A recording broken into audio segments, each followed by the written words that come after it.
বিএনপির ভারপ্রাপ্ত চেয়ারম্যান তারেক রহমানের দেশে ফেরা উপলক্ষে রাজধানীর ৩০০ ফিট এলাকায় গণসংবর্ধনার আয়োজন করেছে দলটি। ৩৬ জুলাই এক্সপ্রেসওয়ে সংলগ্ন এই এলাকায় সংবর্ধনা স্থল তীব্র শীত উপেক্ষা করে জনতার স্রোতে পরিণত হয়েছে।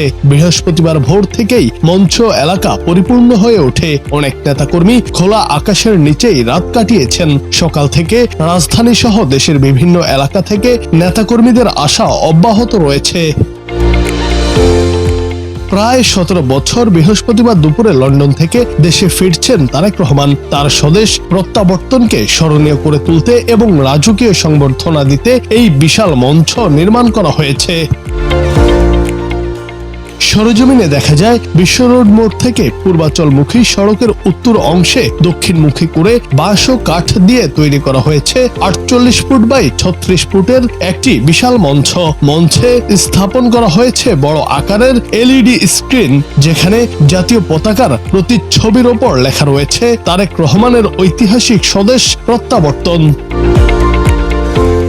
নিরাপত্তা নিশ্চিত করতে মঞ্চ ও আশপাশের এলাকায় পুলিশের পাশাপাশি সেনাবাহিনীর টিম টহল দিচ্ছে। সংশ্লিষ্ট সূত্র জানিয়েছে, সার্বিক নিরাপত্তা ব্যবস্থায় ঝুঁকিমুক্ত পরিবেশ নিশ্চিত করতে সমন্বিতভাবে কাজ চলছে।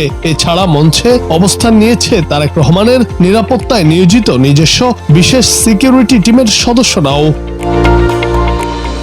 তারেক রহমানের দেশে ফেরা নিয়ে সাধারণ মানুষের মধ্যেও ব্যাপক উচ্ছ্বাস দেখা যাচ্ছে। এখন অপেক্ষা শুধু তার আগমনের। জুনায়েদ আহমেদ, বাংলা টিভি।